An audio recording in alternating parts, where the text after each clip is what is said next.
So I hope you can make that one too. So, okay, thank you again, Ramana, and I'll turn it over to you now. Thank you, Karen. Can you hear me okay? Awesome. All right, thank you, Karen, for the kind introduction.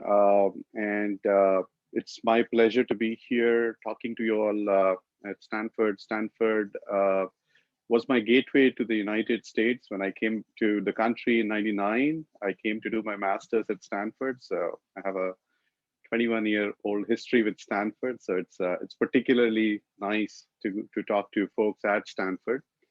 Um, as Karen was mentioning, I was a faculty at Purdue. I was looking at networking. I had like 20 years of networking experience, both from research standpoint, academia, as well as from an industry standpoint, having worked at Cisco, being part of an alpha project within Cisco called it's called Network Assurance Engine, in a bit towards self-driving networks, a bit of which I will touch upon today. But for the past like about 7-8 months now, I have been leading this research organization within emerging tech and incubation group within Cisco. And so there, the focus, I mean, my charter was very simple: get as far away from systems and networking as possible, and look for avenues of research in emerging technology areas, and stay away from the main Cisco's bread and butter systems and networking. So that's what I've been doing. So for the past 6 to 7 months, and as part of that, we've been actually working in close conjunction with several faculty members at various universities, and trying to establish a research relationship with them, and engage with them. And so this talk is actually a potpourri of both. Some pretty good depth on how we built this whole network assurance engine towards self-driving networks. The first part of my talk is going to be about that. The latter half of the talk is going to focus on all these emerging areas where we have been expanding, and into areas where traditionally Cisco has not been really well represented. So okay, so before I begin, I want to just mention that a lot of this work is actually in close collaboration with several of engineering folks as well as research folks within Cisco. Cisco is a huge organization, and all the stuff that I'm talking about is obviously not built by me. It's just a collaboration of so many teams and so many people. So I just want to acknowledge all of that. Okay. So with that, a quick overview of the agenda. So I'm going to spend most of the first half of the talk focused on self-driving networks and what they are, and how the network assurance engine was a direction towards building these self-driving networks. And the latter half, I'm just going to focus on some of these topics like ethical, explainable AI, edge computing, future of work, collaboration, especially in a pandemic-stricken world like where we are today. We have slowly started expanding into really fringe areas like tech for healthcare, quantum computing, and we're really trying to understand where Cisco can actually play a role in these areas, and how over the next few years we can really expand into these emerging tech areas. Okay. And feel free to ask or post your questions on the chat window. I will actually take a break in the middle to sort of go through some of these questions that you may have. So please feel free to post your questions. Okay, so let's start with the self-driving networks, right? Almost everybody, especially in the Bay Area, should be familiar by now that there is a notion of a self-driving car, right? Everybody talks about it, right? We want ideally the car to drive itself and take us to places. And the model for a self-driving car is actually very interesting, right? So all you need to specify to the car is, hey, I want to get to this place, right? That's called the intent. And once you actually specify your intent, the car just figures out a way to take you there, right? You don't have to specify that you have to take this particular freeway, like a 280 or a 101 to blah, right? You just need to specify your intent, and your car takes you where you want to get to. The analogy is actually pretty similar for a self-driving network. Ideally, all you want to do is express your intent, right? The what, and not how to achieve it. right? You ideally want to configure your network in such a way that you want to say, this group of machines should be able to talk to this group of machines, and that's about it, right? Once you specify your intent, the network should automatically, configure itself to sort of achieve that intent. And that's what self-driving network is all about, right? So, and no, this is not the Skynet. If you're familiar with the Terminator reference, right? This is not a self-driving network that is going to just take over the entire internet and go berserk, right? The talk is actually specifically in the context of data center networks, right? Fairly self-contained, one authority, one service provider like a Google or a Facebook or an enterprise authority running this network to interconnect many of their servers, right? So that you can do massive distributed computing applications. Okay, here's a quick summary or overview of what Cisco's intent-based networking is all about, right? So there are three real, pillars of the Cisco intent-based networking portfolio here, right? So at a high level, an operator of a network has some business intent, right? That I want to interconnect these machines with these machines. And I don't want anybody else to actually talk to these machines. I want to isolate these machines. I want to provide connectivity between these machines. That's pretty much it. That's your intent. That's what you want to do. That's what you want your network to do. Unfortunately, when you look at how networks are built, it's super, super complex. You have to specify protocols, you have to specify blocks of IP addresses, you have to specify security policies, whole bunch of things, right? So that's the way networks have been traditionally built, but the whole intent-based networking is all about creating an abstraction, right, that is simple yet super powerful, right? So that you can build your network with very clear intent and not worry about how that intent is actually implemented in the network. And that's where you start with. That's the translation part. And then the second part is once you actually specify your intent, it needs to be activated on the network. These policies need to be sort of programmed into your network elements, like your routers, your switches, your TCAMs, where your security policies are implemented, that kind of stuff.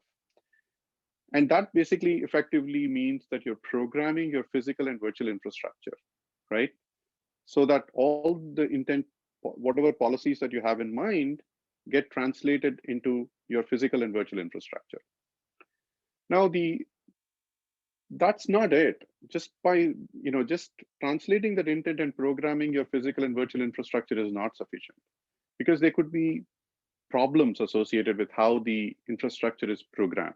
So you need this other dimension called assurance, right? You need to make sure that your intent is actually reflected in the physical and virtual infrastructure on a continuous basis. So continuous verification, right, is extremely critical in order to be able to fulfill this entire feedback loop.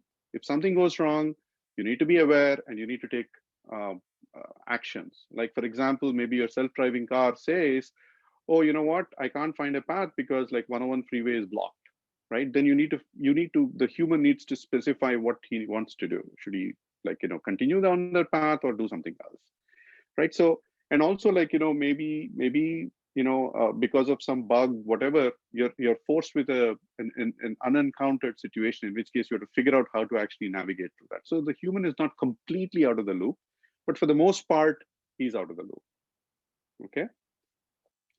So Cisco Assurance Engine was born to actually sort of basically bridge this gap. So Cisco's data center network, solution called application-centric infrastructure was basically founded or acquired by Cisco through the CME acquisition in 2014, where they did all this, intent-based networking with the translation and activation, but the assurance piece was not there. And Candid Alpha project was born in 2015, where I was actually one of the founding members, and I led the engineering team to actually deliver this this project. And it's been a super successful project with multi hundreds of millions of dollars. So it's been pretty good ride. So just a quick overview of ACI. So it's a very simple leaf spine topology. So what happens is you have a bunch of switches at the bottom, and you have these gigantic spine switches at the top, and you have a fully connected class topology. It's called a class topology, but suffice to say it's really a full bipartite graph here, right? With links going from each leaf to each spine, and basically providing a full mesh between the leaves and the spine switches. And these servers that you have, either bare metal servers or virtualized servers, like the virtual machines, are all basically hanging off of these leaf switches, right? So through ports that are basically coming out of them. And then some of these leaves are actually connected to the external world, because there's a data center. I mean, what good is a data center without external connectivity, right? You're hosting some service. You need your customers from outside to actually come in and access your service, right? So you need an external router, and that becomes a gateway to the internet. I know that, maybe many of them are not familiar with, some of these networking concepts, but that's okay. Don't worry about them. They're just basically some ways to connect, external customers, like, you and me, into accessing services that are hosted within the data center. Okay. And the person in the middle, who's actually the green guy, he's actually the administrator or the network operator, and he's interacting with these three rhombuses, which are basically the Epoch controllers. They're called the software defined network controllers. Those controllers are where you express your intent, and they basically keep track of the entire network and make sure all the intent policies that are expressed by the operator are actually programmed in the network correctly. And there are many concepts here. So since it's a multi-tenant network, you can have tenants like Coke and Pepsi that are basically both sharing this network and the infrastructure. You can have what are known as VRFs, or virtual routing forwarding domains, bridge domains, endpoint groups. So many concepts here. But these basically provide you the granularity of connectivity, scoping, and isolation, right? So in other words, who needs to talk to who should not be talking to whom, right? Simple. That's what the whole data center is all about.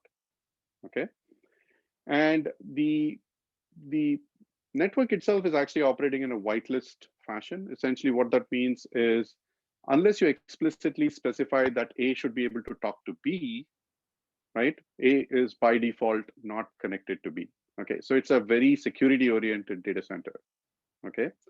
So by default, nobody can talk to each other unless you explicitly specify that I want these two folks to actually talk to each other, these two IP addresses to talk to each other. Okay.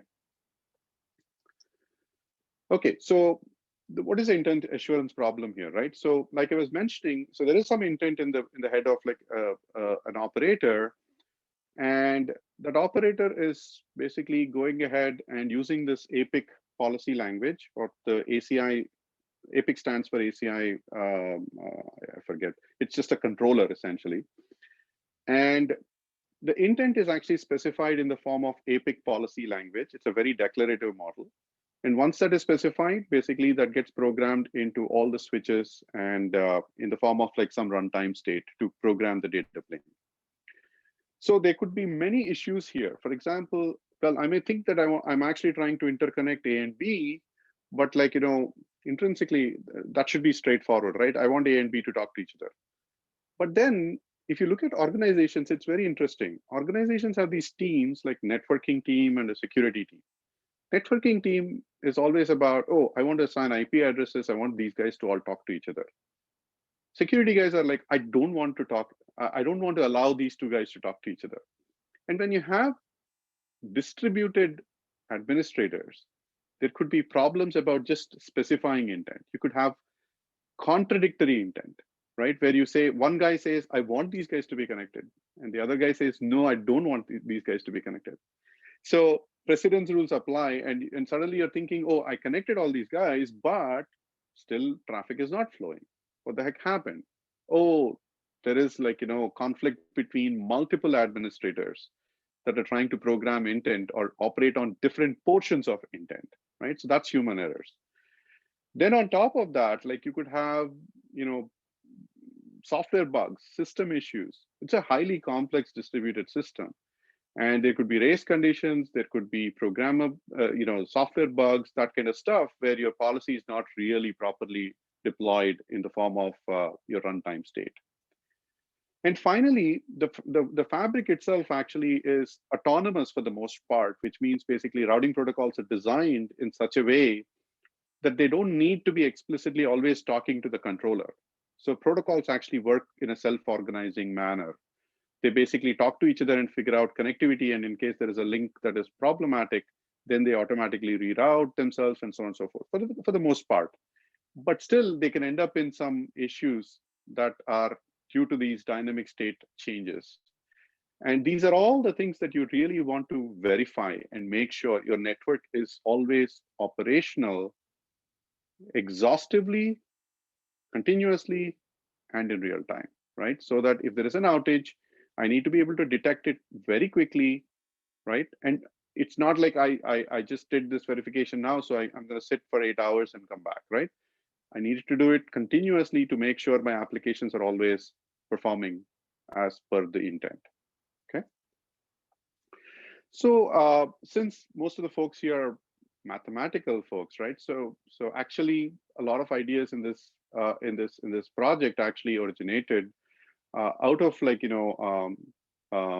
some of the mathematical formulations, right? Like for example, if you look at these switches, a switch is just a device, right? A device that is deterministic. You get an input of a packet, it looks up some table, and it basically rewrites the header and actually sends it. So you can actually think of it as a transfer function. You can actually mathematically define what a switch does on a certain packet that comes in, okay? So what it really means is you can actually take each and every switch and build a mathematical transfer function.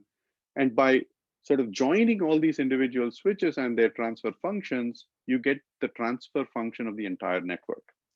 So that's the key idea. The key idea is these are all deterministic for the most part. I mean, there's also hashing that happens, but even those hash functions are fairly deterministic, which means you can figure out what exactly a switch is going to do for a given incoming packet at any given point in time. And that's actually the beauty of how these switches are built and how we can actually go ahead and build a mathematical model of the network. And then you can actually, once you actually create this mathematical model, you can ask for all kinds of properties. You can check for safety properties, liveness properties, segmentation properties, and so on and so forth, right? So that's precisely what we do. And so, networking is unfortunately buried with so many terms and so many acronyms that suffice to say, we actually do perhaps, the most exhaustive types of modeling that are humanly possible within the data center network that we have. That goes all the way to hardware. And hardware have something called a TCAM. A TCAM is a content addressable memory, a ternary content addressable memory, where bits are represented as not just 0, 1, but also a wildcard. Suffice to say, again, it's a very very easy to understand concept. Basically, a packet comes in, you have a bunch of rules, you look it up, and then decide whether to drop the packet or to allow the packet. And I'll just go through the details a little bit more, but so before I do, I'll get to the security part in just a second, but I just want to sort of quickly give you an overview of what it is that we do in NAE, right?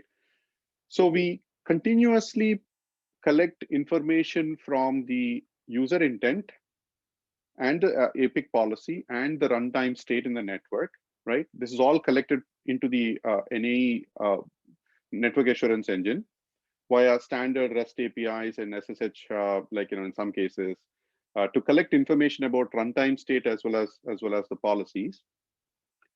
And so that's the data collection phase. We model the whole thing in a formal manner. So formal modeling and we perform formal modeling and analysis of the intent, policy, and state. And we do equivalence checks and other safety checks, and we generate what are known as smart events to capture, hey, something is wrong here. Maybe there's a loop in the network, as a result of which maybe these machines are not able to talk to each other. And then these smart events are actually pushed into external operation tools like ServiceNow or like Splunk or any of the other tools, where you can actually do user-defined or automated remediation. So you can actually program a remediation that if I hit this kind of a condition, please go ahead and apply this fix. Or in some cases, you raise a ticket and a human needs to get involved, right? And this whole loop actually gets executed every 15 minutes. I don't think 15 minutes is actually a good number for the real time. I want it to be ideally like, seconds. But with the amount of complexity and the amount of data that we need to pull out of the network and so on and so forth, 15 minutes is actually pretty okay for now. For some of the checks, we may want to do it much sooner, but that's what has been feasible. And that's one of the open problems. How do we design the network with assurance in mind from the get-go? Right? The way we have built it, it's actually like, somebody built the data center and then we actually came along and we said, oh, we need to provide assurance, right? But it's ideal to actually think of assurance as a first order entity while you're building the data center, not necessarily after, right? You build the data center. Okay, so I'm just going to talk about one little thing, and this is probably the most technical stuff, and everything else is sort of at a high level. So just the security policy modeling, right? So the logical model, like I was mentioning, there's something called endpoint groups, contracts, filters, network. I mean, these are all terminology, but this is the intent declaration language. And then the hardware model is basically in the form of a TCAM or a ternary CAM. I can't go into the details of the ternary CAM that much, but it's just basically some value mask pairs and ranges, like your port ranges, for example. You say, I don't want any packet which is a client port, which is greater than 1024 essentially, right? On this particular server. Let's say that's what your security policy says. Essentially, that translates into a range called 1024 to 65536, because that's the largest port number that you can have. Unfortunately, representing ranges in TCAMs is a pain. And that leads to what are known as range expansions, and you actually start burning your security policy very quickly. It's a hardware entity, so you have to be very prudent on how you use your hardware resources. So they have some auxiliary TCAMs called app TCAMs, and it's some complex architecture, but there is a way to translate these logical models into what gets programmed in hardware. And sorry. Okay, now your network assurance engine is actually pulling the hardware model from the individual switches, the logical model, which is a fabric-wide construct. Now you're asking this question, are these actually equivalent? Turns out it's actually an extremely hard problem, right? It has, the space of packets is just too big, right? The number of fields in the packet, the number of bits in the packet that you take a look at to actually determine whether to drop the packet or forward the packet, it's greater than 2 to the 144. And that's just probably more than the number of, atoms in the whole wide universe, perhaps, right? It's just ridiculously large number. So obviously you can't exhaustively check for every packet that is possible to say that the logical intent is actually correctly realized. Rule sets are also pretty huge. And then there are many types of actions like permit, deny. You can also deny and then log that packet for forensic analysis as to why I denied the packet and who's sending these packets which are not supposed to be sent by policy. And redirect is another one where you insert a middle box like a firewall, and if A wants to talk to B first, ideally first it has to go through the firewall, so it gets redirected to the firewall, apply your policy, and then come back, and so on and so forth. There are many different actions here, including QoS. Okay, so brute force methods actually will not scale. And on top of that, it's hard to figure out, exactly which policies were violated, right? I mean, you have 64,000 rules. It's not sufficient to just say, oh, well, my intent is not correctly represented. Which rule that you actually specified has a problem, right? It's not correctly represented in the hardware, for example, okay? So here is where I think we use a age-old, technique using binary decision diagrams, actually, which have been very popular in the formal verification of Boolean circuits, especially in the VLSI world, where you have many different gates or representation of gates to achieve a particular Boolean circuit. And the question becomes are these equivalent? I mean, I did some optimization in my gates using NANDs or NORs or XORs or whatever. Are they identical? And it turns out actually a similar technique can be applied here in this context, right? So here is all the spaces that we have, the 2 to the 144, the full subset of packets, which are mapped into these subspaces, right? Which are these are the subset of packets that are redirected and so on and so forth. And the idea is to actually look at the set of rules and produce what are known as reduced order binary decision diagrams. It's basically looking at the first bit, for example, here x1 is just the first bit. And the first bit is a 0, go left. If the first bit is a 1, go right, and so on and so forth. It's a very compact representation of your policy, such that the terminals like 0 and 1 are essentially either drop or an accept. It gets more complicated than that, but I think just suffice to say that BDDs help you capture the subset of space of within this 2 to the 144 space, right? That maps to a deny policy or a permit policy or any of these other combinations, okay? And the great thing about ROBDDs is it doesn't matter whether you specify a rule in the form of taking simplistically a range, a simple range, right? Take a range 80 to 85. So you could have, your intent is to say, I want to block all ports 80 to 85, okay? You can specify it as a rule, one rule, 80 to 85, or you could specify it as two rules, 80 to 83 deny, and 81 to 85 deny, okay? That's also fine. It's the same thing, it's just covering it with two rules, right?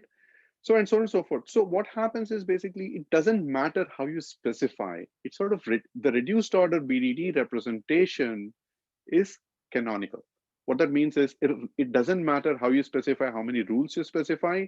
It captures the essence of your policy, and there's only one possible ROBDD for a given policy specification. And we leverage that fact. This helps us in actually sort of figuring out that here is my intent, right, at a high level. I take that policy, combine, sort of compile it into this ROBDD. I take my hardware stuff, I actually compile into this ROBDD. If I get the same isomorphic graph representation of the BDD, then I'm good, essentially. So that's what we effectively do. This BDD representation actually turns out it can actually analyze millions of policies exhaustively and fairly fast, actually. In many of the cases that we have looked at, it takes about tens of seconds to analyze a full 64K rule set within a switch. So once we do that, we actually say, hey, you know what? Once we do all these checks, I mean, I only talked about the security policy checks. We have like a gazillion number of other types of checks, like routing checks and endpoint migration checks and so on and so forth, several different categories.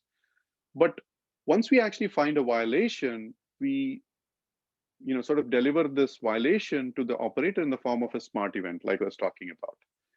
It actually is very interesting. The smart event is just basically saying, here's a condition that I found to be a problem. Like in this case, permit policy shadowed by a deny policy, right? You have like, contradictory intent. Where it happened, who, which switch got affected, which tenant got affected, and why it happened in many cases, and how to go ahead and fix it. So it actually sort of gives you the full, full feedback to not just identify the bad condition, but go ahead and fix it, right? And then you can actually build your automated fixes through your external systems, like maybe your smart, your Splunk or ServiceNow or what have you. Okay. So this helps like reduce the mean time to repair for a data center that is extremely critical in hosting like mission critical applications, right? So that's the important part here. We do many other things like Epoch delta analysis. So delta analysis is like sometimes what happens is you change something in the network, and that change doesn't properly propagate. So oftentimes a very interesting, useful tool is to say, between time t1 and time t2, what change happened, right? That could explain your bad conditions. So Epoch delta analysis is just saying, I can do delta analysis between time t1 and t2 and figure out what changed. And that is leading to this bad condition. Connectivity analysis, like I was mentioning at the beginning of the talk, right? So networking is all about connectivity. I'm connecting A and B, or I'm segmenting A and B, right? Oftentimes, that specification requires pages and pages of XML in a declarative language.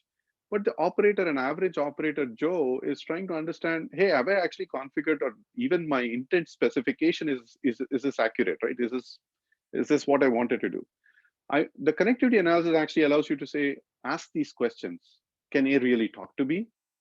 Or is A not allowed to talk to B, right? That's actually very helpful in figuring out whether your intent representation itself is kosher.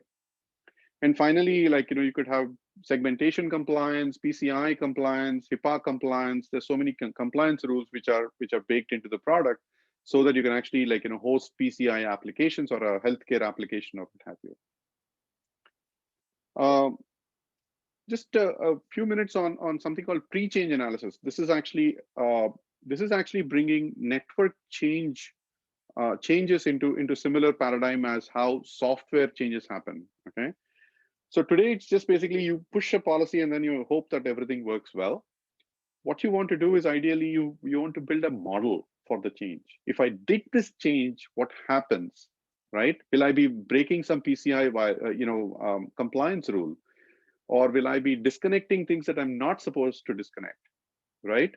And you get your verification results, and then you actually go ahead and commit your change, right?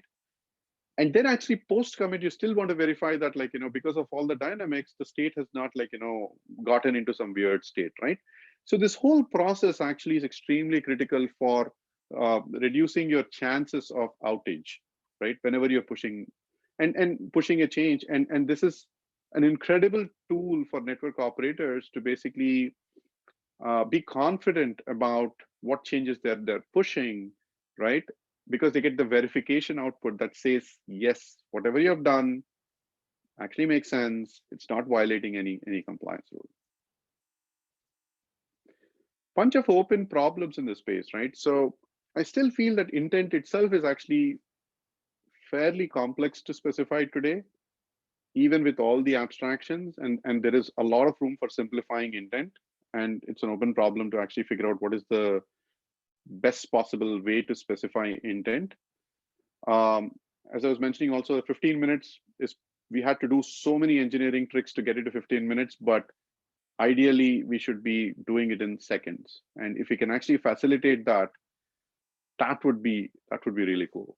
And finally, automated remediation. While I was talking about a few ways to actually do automated remediation, it's still nowhere close to all the things that we can do. And if you build the network with automated remediation from the get-go, right, the thought process, actually, I'm sure we can do a much better job. So there are a bunch of open problems to sort of go after.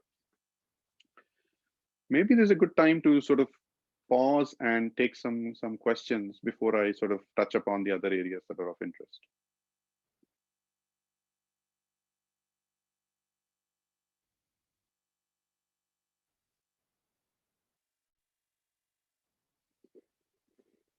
Karen? I think we don't have any on the chat. So why don't you feel free to go ahead into the ethical explainable AI. I think that was great hearing about the self-driving networks and the challenges, and also on such a massive scale that Cisco is operating on. Sure, there's lots of details there, and perhaps people will have questions at the end. We'll come back to some of these areas. Okay, that's fine. Okay, so the remaining portion of the talk is about my new role in Cisco with respect to the head of research. And these are some of the areas that we have been sort of actively expanding on. And like I was mentioning before, these are not my areas of expertise, but we've been trying to really work with universities on understanding some of these problems and influencing some of these problems, right? So the first topic is ethical and explainable AI. I'm going to talk about that a little bit. So, no, explainable AI, I'll touch upon a little bit more. I mean, basically, as the name itself, indicates, right? It's about like, understanding and reviewing how and why decisions are made a certain way, right? So we'll talk about that in more detail. But apart from the explainable AI part, there's a fair bit of like, interest in understanding and detecting and mitigating bias in AI systems. As AI systems have become like, extremely opaque, right? Sometimes like, two people with the same credentials, get conflicting results. It's like, what the heck is happening here, right? There may be also intrinsic biases in how the system itself is trained. It's like the classic, garbage in, garbage out, right? You train with bad data, it sort of like, amplifies some of these biases that are already present in the data. And then people are like, surprised that the results are like, so biased. It's like, yeah, you've trained the model with that data. So that's what happened. So how do we actually detect these biases? And more importantly, of course, mitigate these biases. This is not just in the context of like, visual stuff like images and videos and stuff like that, but also in textual communication. There are other types of biases out there, like for example, gender bias, right? So I was recently talking to a Georgia Tech professor who was like, who wants to work on, something called in-group and out-group. It's like, if you have X and Y sharing a common attribute. Let's say we are from the we are both like the same skin color. Let's say certain language is acceptable, but in the presence of a third person of a different ethnicity, perhaps the language is not acceptable, right? So the context actually really matters, and identifying and detecting biases with that context in mind is extremely important and interesting for Cisco, especially in this like age of Black Lives Matter and like Me Too and other types of like broad inclusion activism around that, right? I think it's very critical for us to be cognizant of these biases and devise systems to sort of mitigate them. The other topics that we have are preserving privacy and also to make sure that like autonomous AI systems like the self-driving cars have sufficient guardrails around their usage and stuff like that. So we are interested in them, but like we don't have any active projects. So with that, like let me just jump into what I mean by explainable AI.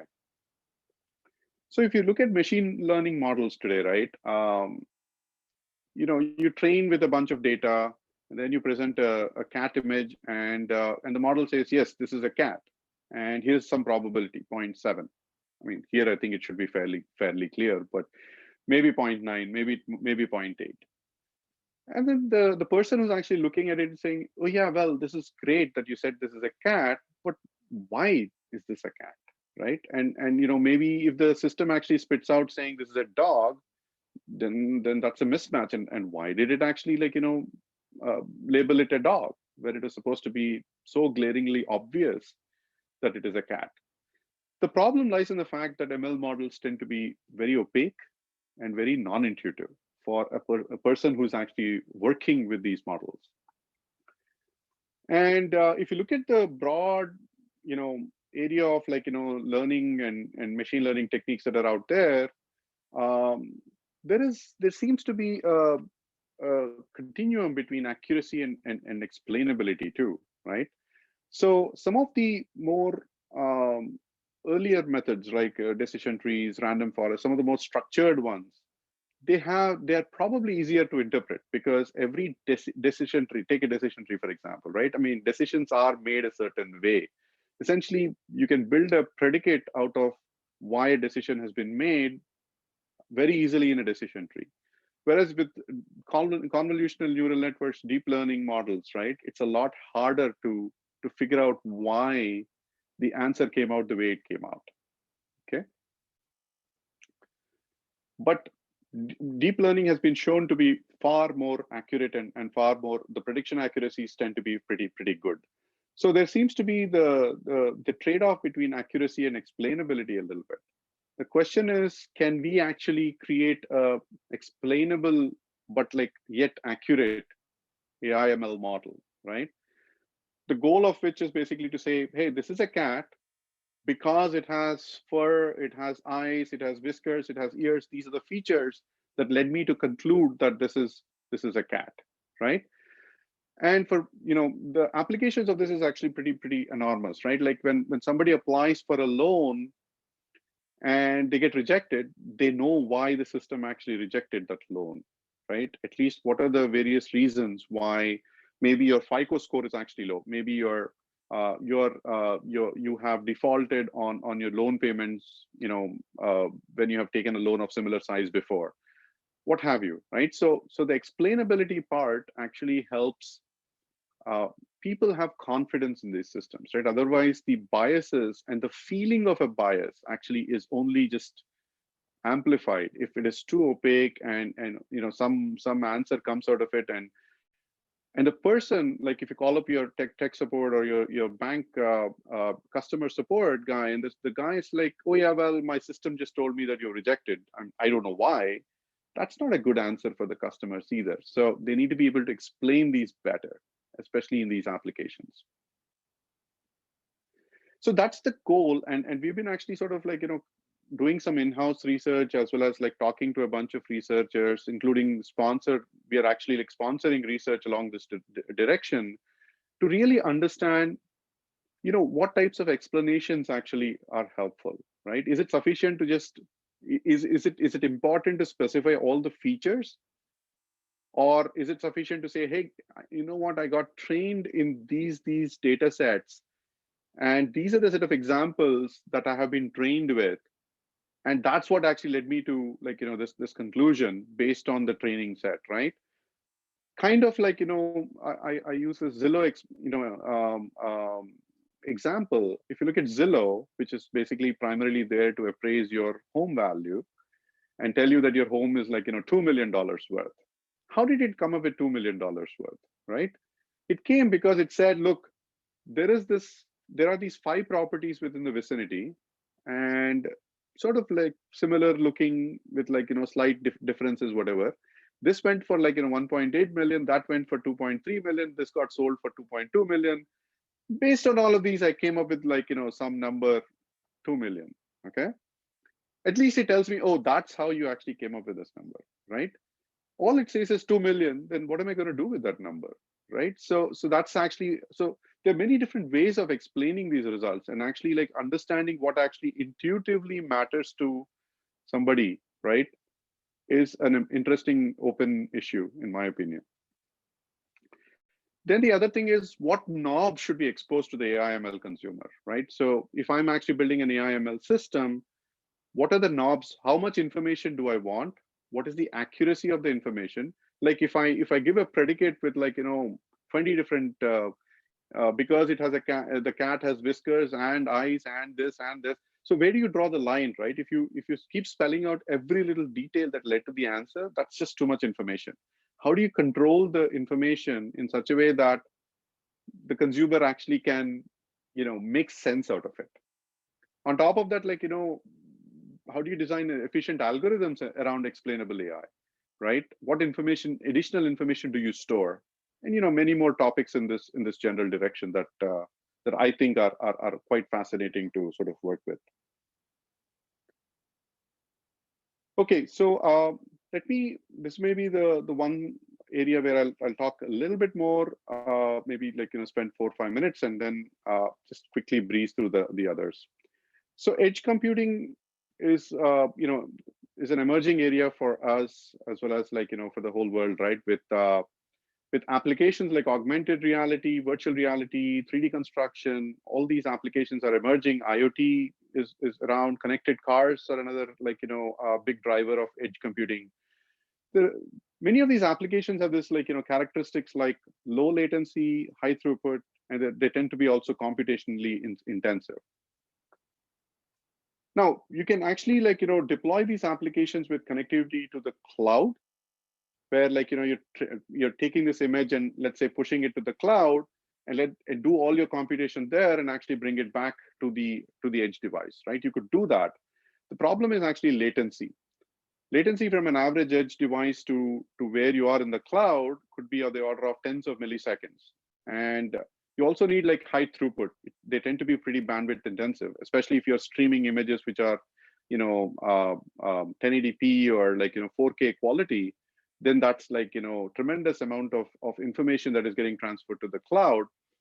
And then on top of that, like, there needs to be sufficient compute power in order for you to be able to do these complex applications, like, overlaying images or like, rendering or 3D rendering, 3D reconstruction, image processing, running machine learning algorithms, that kind of stuff.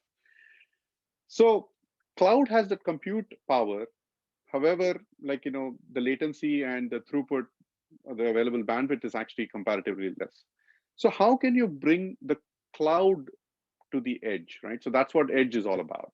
Edge is how do you create these micro data centers or micro edge clouds that are closer to where the sources are. Okay.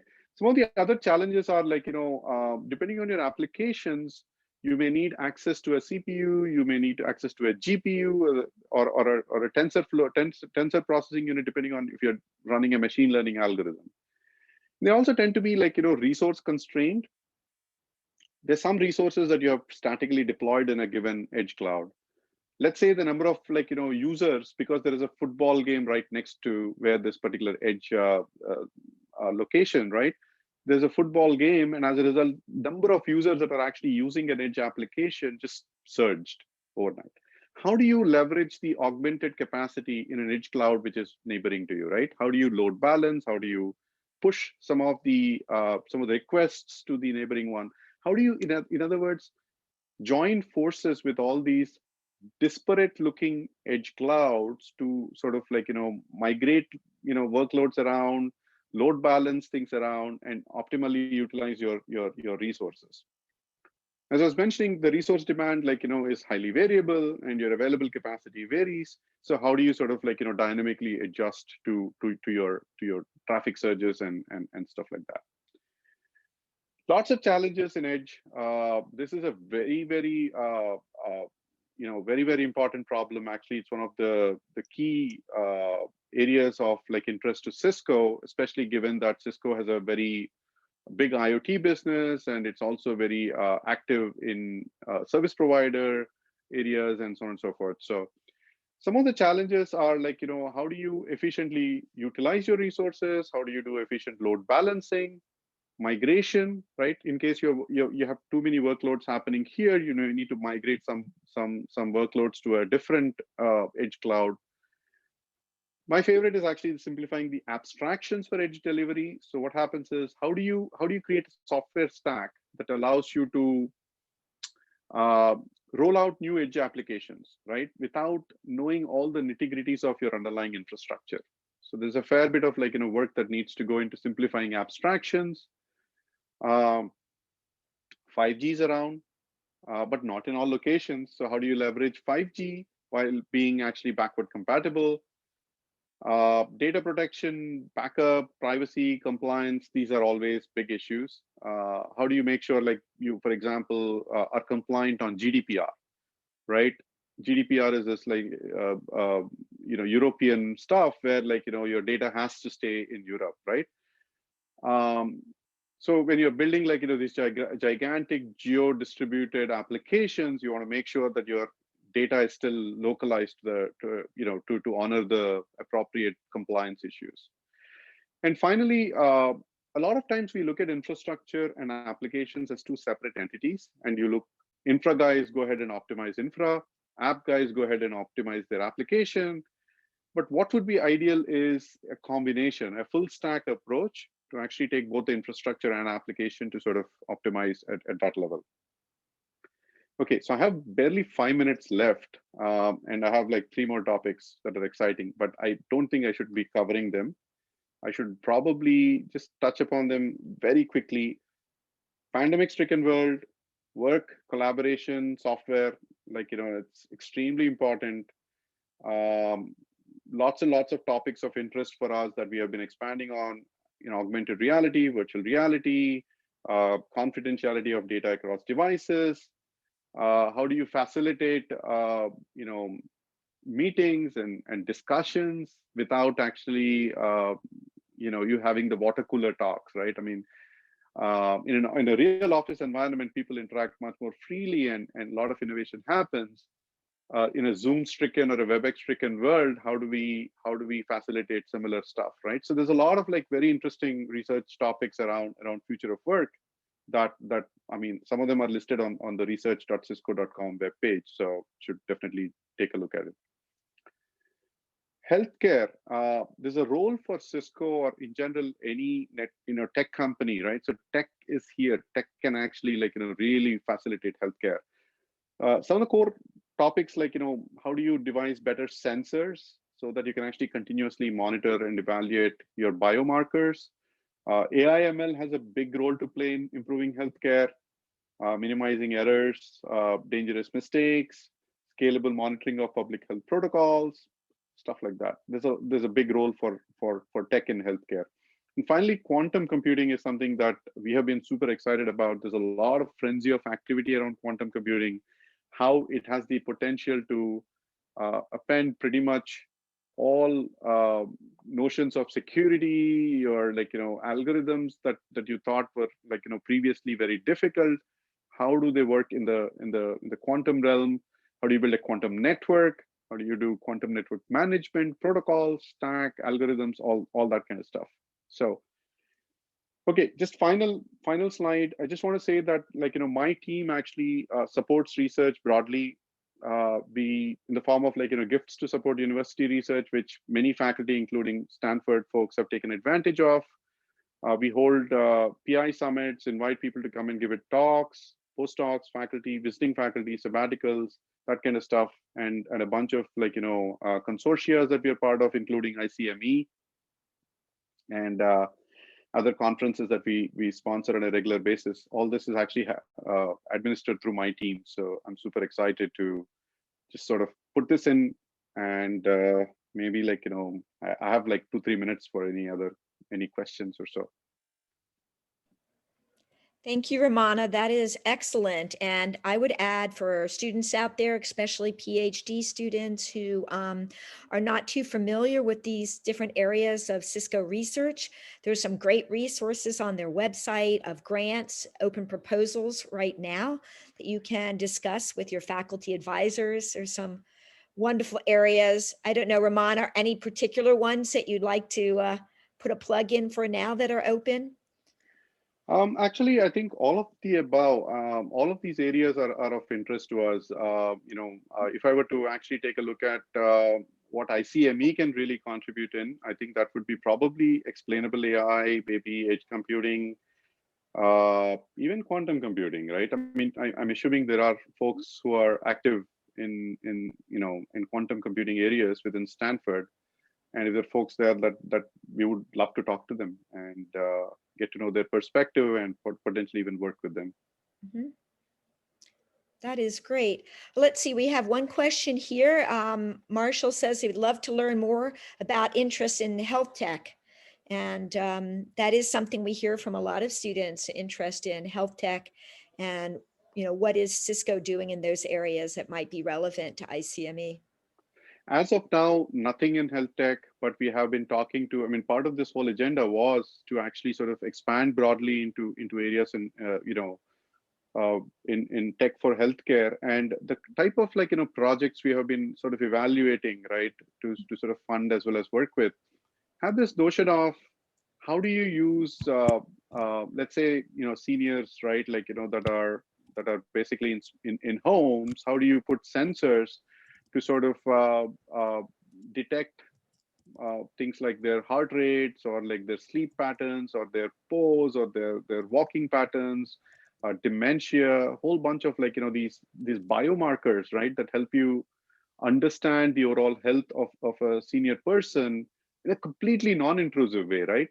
You can stick in a wristband with some, but it's so hard for them to keep charging them, upgrading the software, all that stuff, right? So you want to build tech which is basically helping out patients, not just seniors, just patients in general, in a very non-intrusive way, right? That's actually very, very interesting to us. Then there is the AI ML techniques for detecting early detection of stuff, right? Like let's say you have electronic health records. Can you observe patterns about who is actually at a high risk to contract a particular disease and help them out, like give them early warnings, do that kind of analysis. Fraud detection in claims is another one, which is a little orthogonal, but still, right? But I would like to actually focus on the tech part as much as possible, and just for apply towards healthcare applications.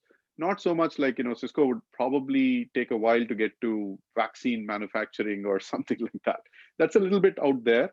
But what we are really focused on or interested in is technology for healthcare, and it could also be remote patient monitoring or remote patient like telehealth type of applications, where you could have a sensor that actually sort of you put your hand in, and maybe it actually does the vitals for you and transmits it securely over a platform like Zoom or WebEx, right? Things of that nature that could be very interesting. I mean, just the entire gamut. I mean, I list a whole bunch of things on the RFP for tech for healthcare, and that gives you some sort of a flavor for the types of things that we are looking at. Fantastic. Thank you so much. I know we're at 5 o'clock now. Really appreciate you coming, Ramana, and we hope to follow up in a number of these areas. So definitely appreciate the time and sharing all these insights with us today. Oh, you're welcome. It's been a pleasure to actually come back to Stanford and share with you guys what we've been doing. Excellent. Excellent. Thank you. Bye, everyone, Thank you. and see you in 2 weeks. Thank you. Okay.